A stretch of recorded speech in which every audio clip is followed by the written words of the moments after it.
और उस्ताद सलामत अली खान की दास्तान मोहब्बत। बात आखिर शादी तक क्यों ना पहुंच सकी। एक जमाना लता का मद्दाह था और वो उस्ताद सलामत अली खान की दीवानी थी।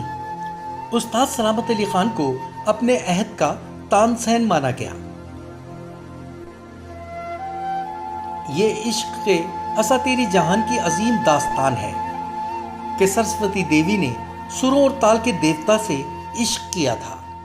जी हाँ, लता मंगेशकर ने उस्ताद सलामत अली खान से टूटकर मोहब्बत की और उन्हें शादी की पेशकश भी की थी, लेकिन हर जवाल मोहब्बत की तरह इसका अंजाम भी नाकामी ठहरा। इस मोहब्बत का आगाज 50 की दहाई में हुआ, जब लता मंगेशकर और उस्ताद सलामत अली खान के शबाब की इब्तदा थी।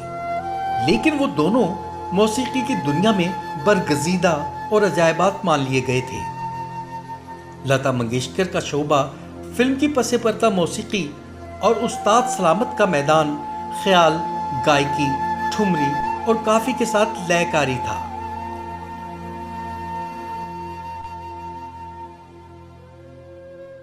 दोनों कस्बे कमाल के लिहाज से मेयार और मेराज के सिंहासन पर बराजमान थे।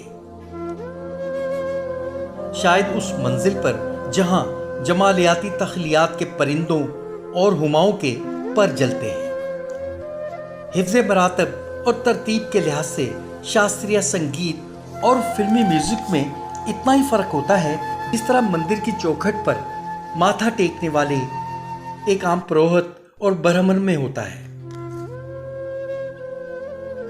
उस्ताद सलामत अली खान और लता मंगेशकर एक दूसरे से मोहब्बत करने लगे थे।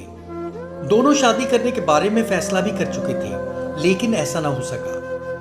देवी और देवता के इस नाकाम इश्क को अगर रागदारी और संगीत के हिज्जों और इबारत में बयान किया जाए तो ख्याल गायकी की मंजिल, रास्ते, साइबान, अलाप, आबोग, इस्तहाई और अंतरा सब उदास पाए।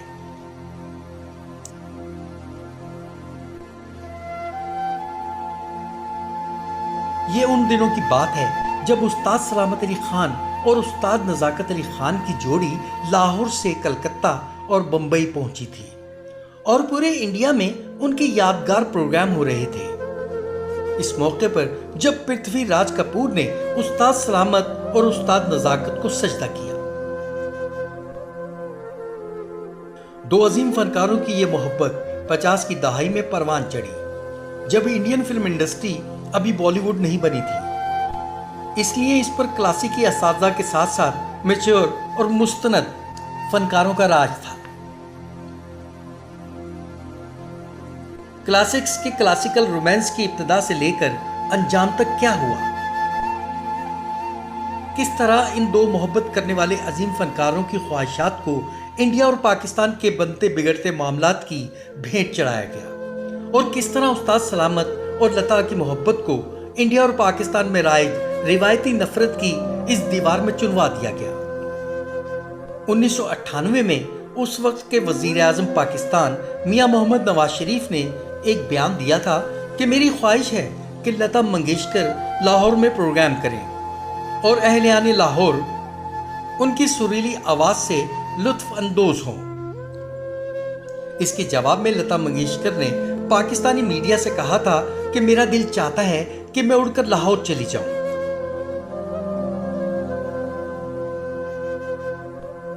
अपने उस इंटरव्यू में लता जी ने इंकशाफ किया था कि उस्ताद सलामत अली खान ने वादा किया था कि वो मुझे लाहौर ले जाएंगे, लेकिन उन्होंने अपना वादा पूरा नहीं किया। लता मंगेशकर का यह इंटरव्यू पढ़कर उस्ताद सलामत अली बहुत दिन तक उदास रहे।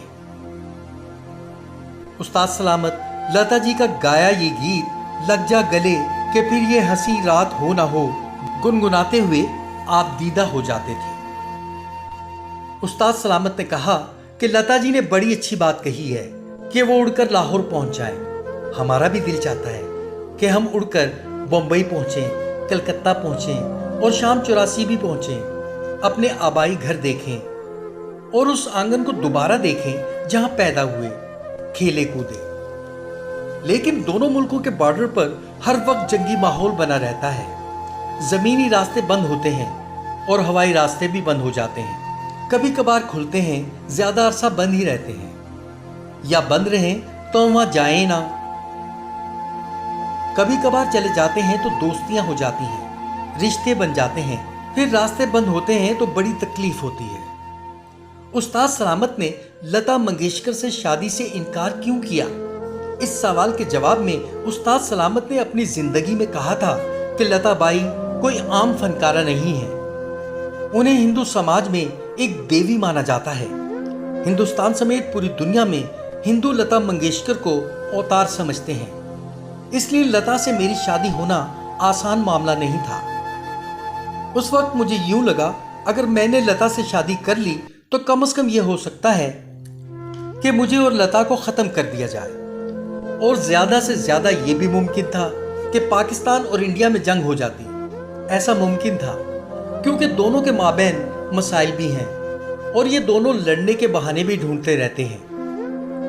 लता जी ने उस्ताद सलामत से यहां तक कहा था कि आप 6 महीने पाकिस्तान में अपनी बीवी बच्चों के पास रहें और 6 माह मुंबई में मेरे साथ रहें। वो सारा दिन उस्ताद सलामत का संगीत सुनती रहती थी।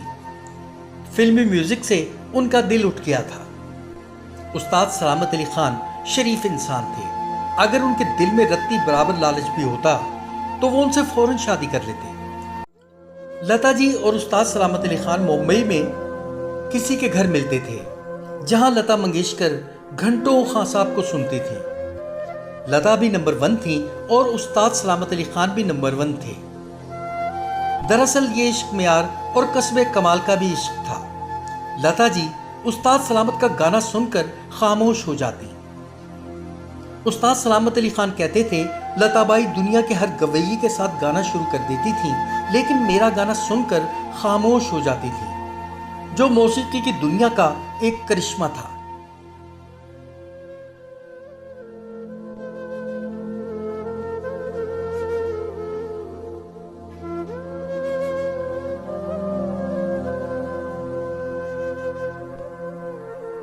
किसी ने कहा था कि उस्ताद सलामत अली खान तो लता जी से अपना वादा पूरा ना कर सके, लेकिन हमें आस और उम्मीद के दरवाजे बंद नहीं करने चाहिए और मोहब्बत को अपने दिल में पनपने देना चाहिए। लेकिन यह भी सच है कि लाहौर और पाकिस्तान में नगमा सरा होने की मुंतजिर लता मंगेशकर सरस्वती देवी अब 91 बरस की हो गई हैं और अब लाहौर और पाकिस्तान में गाएंगी नहीं।